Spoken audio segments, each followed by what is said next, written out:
I played 3 completely random games from the new section of the Play Store to see if the experience is actually as bad as you'd expect. Here's how it went.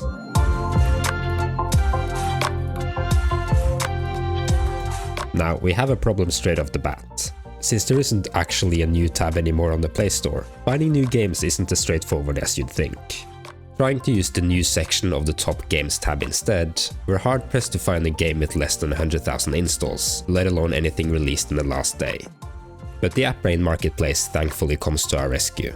It's a third-party store that works as a front to the normal Play Store, just with some more options like sorting by date. I'm not sure if this includes every single release the Play Store has, but at least we're seeing apps from today and they don't all have 1 million installs yet. But just to make sure we fully keep to the spirit of the challenge, despite the technical difficulties, here are some rules I'll follow.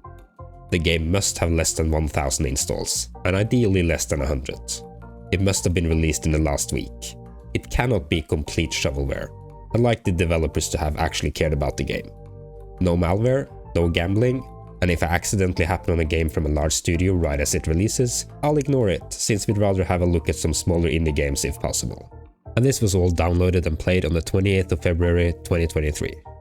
So here's the first game up, Pirate Idol Adventure, which from the title already has me a slight bit worried. So we start a new game, and the first thing I notice is that this game really wants us to buy stuff, like a lot. Right off the bat it gives us as many places to spend money as we could ever want. Crew upgrades, gold, you name it. The gameplay itself is fine for the most part.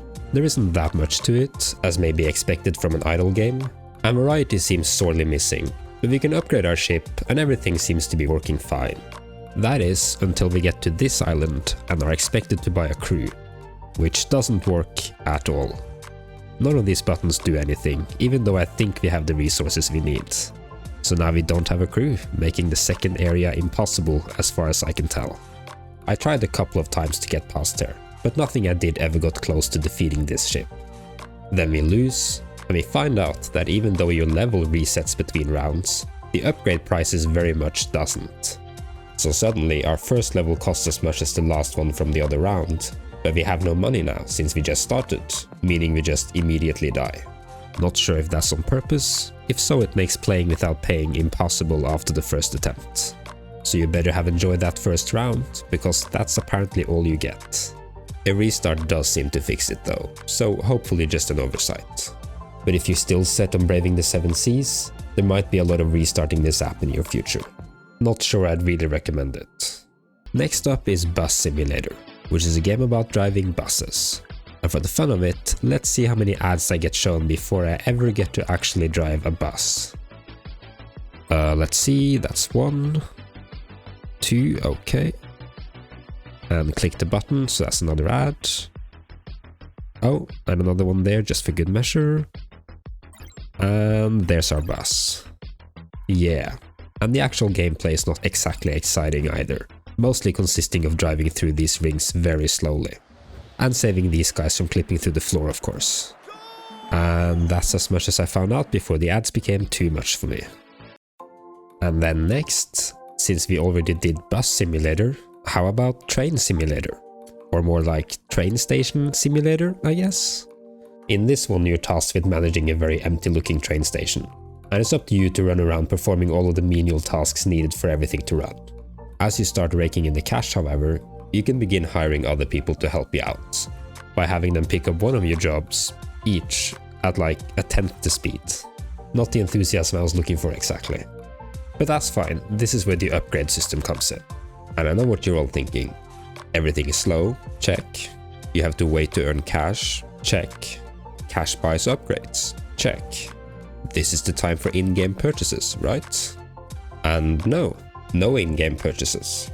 And no ads. Not even any menus, settings, credits, or just about anything else, honestly. This is as straight to the gameplay as you're likely to find. I was foolishly looking for the audio settings before noticing that there's just no audio, or music, at all. I added this music in post. But despite that, there is something cathartic about building out and upgrading your train station that is very hard to ignore. And to my surprise, everything is remarkably well balanced. There is the occasional bug, like this guy just refusing to do his job, But honestly, with all the train strikes recently, this felt like the most authentic part of this entire game. I get you, friend. I guess I'm the guy who walks the passengers to the train now. Probably a job that'll get the axe soon anyway, honestly. Doesn't seem that necessary. But don't let him know that. A restart was all of us needed to get him back from his lunch break anyway, so we're all good. All in all, by far the most enjoyable game so far, and the only one I could tolerate for more than a couple of minutes. I'd say this one is fun for half an hour or so, until you run out of things to upgrade. Or until this, tragic incident happens. At which point we just gotta close everything down, honestly. No way they'll continue letting us do business after this mess. So what is the final takeaway? Honestly, I had expected slightly better than this.